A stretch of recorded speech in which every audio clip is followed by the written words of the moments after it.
Hello everyone, this is my reflection for CLO 4, which was to identify the categories of assistive technology.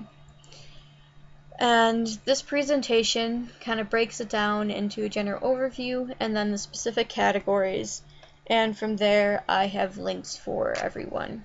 So this general overview discusses the fact that technology can be broken down into low-tech, mid-tech, and high-tech options. And these technologies can be used with students with visual impairments, hearing impairments, learning disabilities, physical limitations, and psychological variances. So there's a wide array of technologies. It's not limited to just one category. Within that, the different categories can be broken down into communication aids, computer access aids, hearing and listening aids. No worries, there's more on the other pages.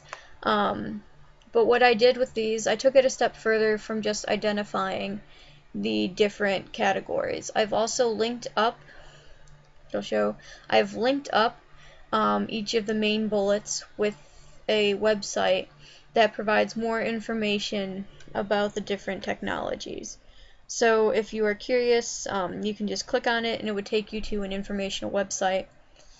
And these bullets that you see under here, those are just subcategories of the main category. So for example, under communication aids, you have speech and augmentative communication aids and writing and typing aids. So more categories include daily living aids and environmental aids, education and learning aids, ergonomic equipment, mobility and transportation aids, vision and reading aids.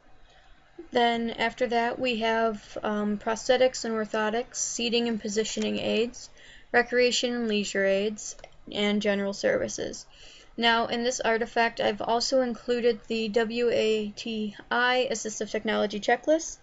This checklist also breaks down the different technologies into these categories, so computer access, writing, communication, reading, studying, and math, recreation and leisure, activities of daily living, mobility, positioning and seating, vision, and hearing.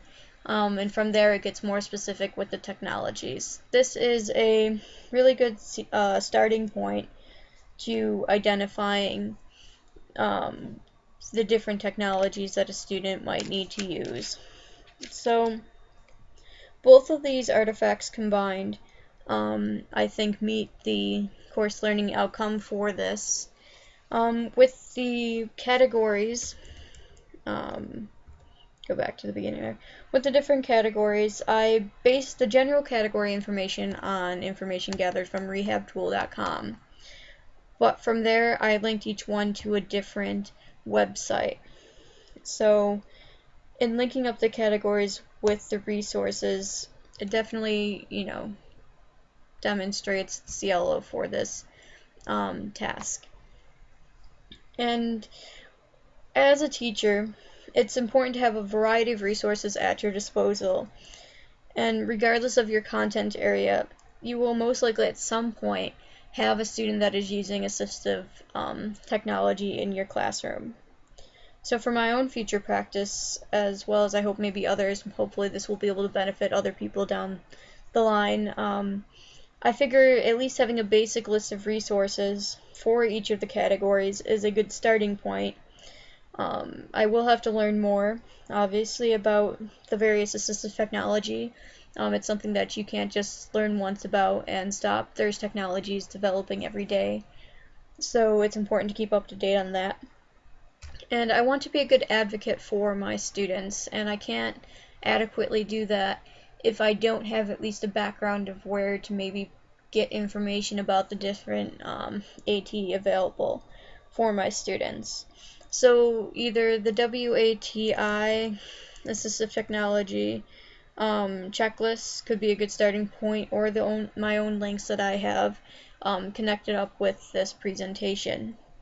Either of which would be extremely beneficial and definitely impacts my teaching, because I am able to take this information that I gain from the websites and apply it to either what I need to do in an IEP committee or just in my classroom in general. So thank you for listening, and that was my reflection for CLO Yeah, for CLO 4. Okay.